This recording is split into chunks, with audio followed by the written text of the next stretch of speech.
টানা বৃষ্টিতে ভয়াবহ বন্যা পরিস্থিতি অসমে।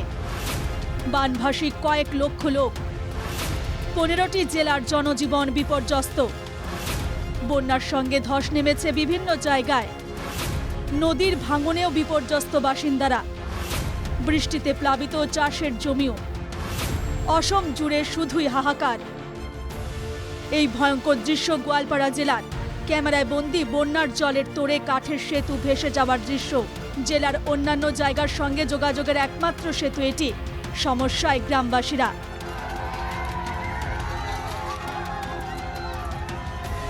শিপাঝাড়ের বন্যা পরিস্থিতি খতিয়ে দেখছেন বিধায়ক পরমানন্দ রাজবংশী এবং সাংসদ দিলীপ শইকিয়া।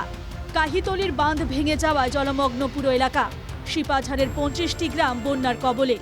আমাৰ ডিমিলা আৰু কালপানী বিশেষকৈ দুইখন নদীৰ যি পানী, সেই পানীয়ে বৃহত্তৰ গোটেই চিপাঝাৰ সমষ্টিৰ এটা অঞ্চল পাথৰিঘাট আমাৰ ৰাজচক্ৰৰ ক্ষতিগ্ৰস্ত কৰিছে। আজি এতিয়া আমি হুছেইন চুবুৰীৰ এই বৃহত্তৰ অঞ্চলত আছোঁ। তাৰ আগতেও আমি কেইবাটাও অঞ্চলত গৈছোঁ। আমাৰ বামুণঝাৰৰ পৰা আৰম্ভ কৰি তাৰ আগতে আমি বাহজানী ফালে গৈছিলোঁ। গতিকে বৃহত্তৰ এই অঞ্চলটো প্ৰতি বছৰৰ বানৰ তাণ্ডৱৰ কবলত পৰে।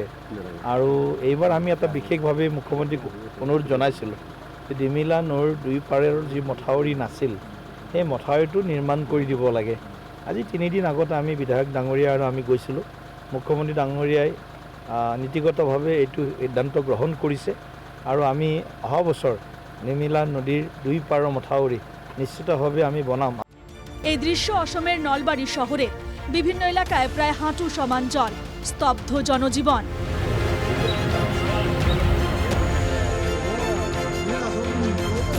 বন্যার জলের তোড়ে ভেসে যাচ্ছিলেন যুবক। তাকে বাঁচালেন কয়েকজন লোক। এই দৃশ্য অসমের হোজাইয়ের। কপিলীর জলস্তর বেড়ে যাওয়ায় জেলার বিস্তীর্ণ এলাকা জলমগ্ন।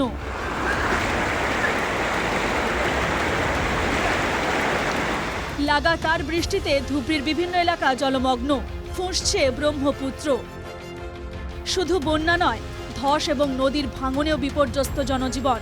করিমগঞ্জের 2 জায়গায় ধসে 5 জনের মৃত্যু এবং 2 জন আহত। বাগবর, বিদ্যাপুর, বিলাসীপাড়া এবং মানিকপুরে নদীর ভাঙনে দিশেহারা মানুষ।